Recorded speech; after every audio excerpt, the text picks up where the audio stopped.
Hey there, welcome back to our channel. In today's video, we're going to show you how to prevent the microphone on WhatsApp web PC with the new update.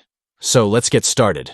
The first step is to open your WhatsApp account on your PC. Once you're logged in, navigate to the web address bar and click on View Site Information next to it.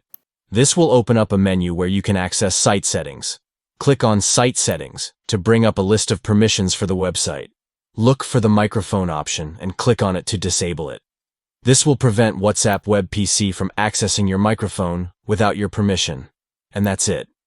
By following these simple steps, you can easily prevent the microphone on WhatsApp web PC from being accessed. It's important to take control of your privacy and security while using online platforms, so make sure to always be mindful of the permissions you're giving to websites. We hope you found this tutorial helpful.